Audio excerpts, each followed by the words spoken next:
আসসালামু আলাইকুম রহমতুল্লাহি ওবরাকাতু। সম্মানিত বন্ধুগণ, আপনারা কেমন আছেন? কে কোথায় থেকে যুক্ত হয়েছেন? কে কোথায় থেকে আমার এই ইসলামিক আলোচনা শুনছেন, দেখছেন? আপনাদের সবাইকে সুস্বাগতম। সবাইকে জাযাকুমুল্লাহ খায়রান ফিদ দুনিয়া ওয়াল আখিরাহ। আল্লাহ সুবহানাহু ওয়া তাআলা আপনাদের সবাইকে দুনিয়া ও আখিরাতের উত্তম প্রতিদান দান করুন। সবাইকে আল্লাহ তাআলা দুনিয়া আখিরাতের কামিয়াবি দান করুন। সবাইকে আল্লাহ তাআলা পারিবারিক অর্থনৈতিক শান্তি দান করুন। সবাই আল্লাহ তাআলা সুস্থতা জীবন দান করুন। সবাইকে আল্লাহ তাআলা পরকালের সামান নিয়ে যাওয়ার তৌফিক দান করেন। দুনিয়া আল্লাহ তাআলা বানাইছেন আমাদেরকে আখিরাতের পুঁজি অর্জন করার জন্য, আখিরাতের সফলতার জন্য।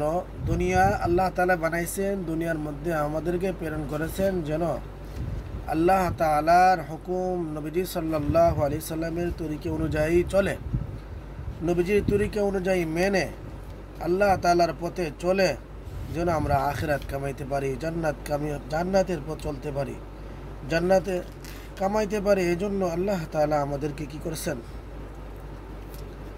দুনিয়াতে প্রেরণ করেছেন। দুনিয়াটা আমাদের জন্য একটা বিশাল ইবাদতখানা। দুনিয়াতে যদি আমরা কামাই না করি, পরকালে খাওয়ার সুযোগ নেই, পরকালে বুক করার সুযোগ নেই। যেরকম যদি আমাদেরকে কাউকে আল্লাহ প্রবাসে পাঠায়, বিদেশে পাঠায়, তাহলে প্রবাসের বাড়িতে গিয়ে যদি ঘুমায় আর খাই, তাহলে আমাদেরকে দেশ চলবে না, দেশ পরিবার চলবে না। পরিবার অনাহারে, বিনা আহারে কষ্ট করবে। অতএব যে উদ্দেশ্যে আমরা প্রবাসে যাই, উদ্দেশ্য হচ্ছে যেন আমরা পয়সা কামাইতে পারি, যেন আমাদের পরিবারটা সুন্দর চলে। এই জন্য আমরা কি করি? পর দেশে পাড়ি জমাই। যদি আমরা ওইখানে যে ঘুমাই, তাহলে আমাদের পরিবার সব ধ্বংস হয়ে যাবে।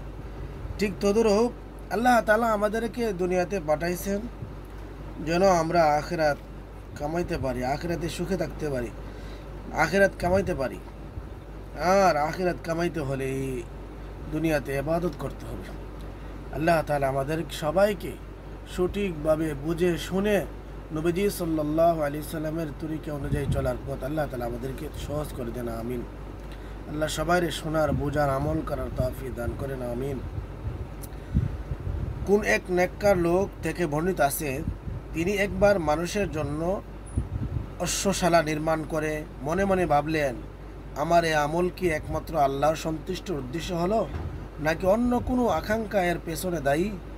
রাতে তিনি স্বপ্নে দেখতে পেলেন, এক ব্যক্তি তাকে উদ্দেশ্য করে বলছে, তোমার আমল যদি আল্লাহর জন্য নাও হয়, স্বপ্নে দেখতেছে তোমার আমল যদি আল্লাহর জন্য না হয় তবে ক্ষতি নেই, কারণ যারা এর সুবিধা ভোগ করছে তাদের দুয়া নিশ্চয়ই রিয়া মুক্ত এক আল্লাহর জন্য। এতে তিনি অত্যন্ত আনন্দিত হলেন। হযরতে হুযায়ফা বিন ইয়ামান রাদিয়াল্লাহু তাআলা আনহু এর নিকট এক ব্যক্তি বলছিল, হে আল্লাহ, মুনাফিকদের ধ্বংস করুন। শুনে হুযায়ফা বললেন, যদি তারা ধ্বংস হয়ে যায় তবে তোমরা তা শত্রুর সঙ্গে লড়াই পেরে উঠবে না, কারণ তারা মুনাফিক হলেও তোমাদের সাথে যুদ্ধে যায় এবং তোমাদের পক্ষ হয়ে শত্রু নিধনে যোগ দেয়। হযরতে সালমান ফারসি রাদিয়াল্লাহু তাআলা আনহু থেকে বর্ণিত আছে, আল্লাহ মুনাফিকদের দ্বারা মুমিনদেরকে শক্তিশালী করেন এবং মুমিনদের দাওয়াতের মাধ্যমে মুনাফিকদেরকে সহযোগিতা করেন। সুবহানাল্লাহ। ফরজ ইবাদতের রিয়া।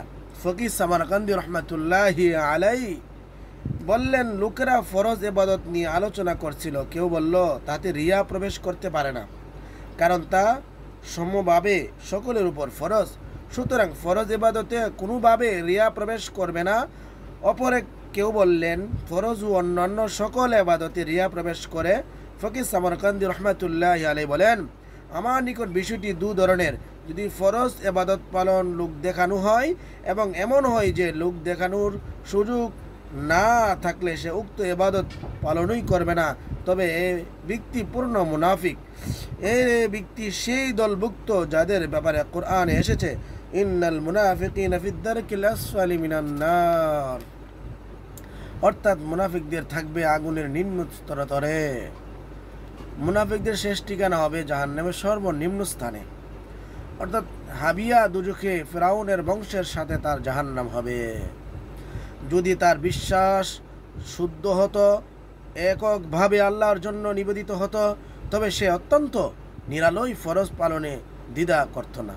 তবে যদি বিষয়টি এমন হয় যে উক্ত ব্যক্তি ফরজ আদায় করে কিন্তু মানুষের সম্মুখে অধিক শুদ্ধ রূপে আদায় করে, নিরালয় ততটা শুদ্ধ করে আদায় করে না, তবে তার জন্য অপূর্ণাঙ্গ সওয়াব নির্ধারণ করা হবে।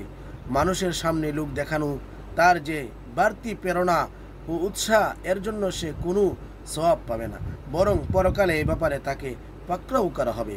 আল্লাহই অধিক জ্ঞাত, আল্লাহই ভালো জানেন।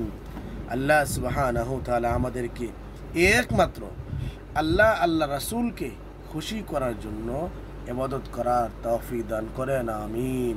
সবাই ভালো থাকবেন, সুস্থ থাকবেন, ইবাদত অবস্থায় থাকবেন, যেন আমার ইবাদত অবস্থায় মৃত্যু হয়, আমল অবস্থায় যেন মৃত্যু হয়। আল্লাহ সবাইকে কবুল করেন, আমিন।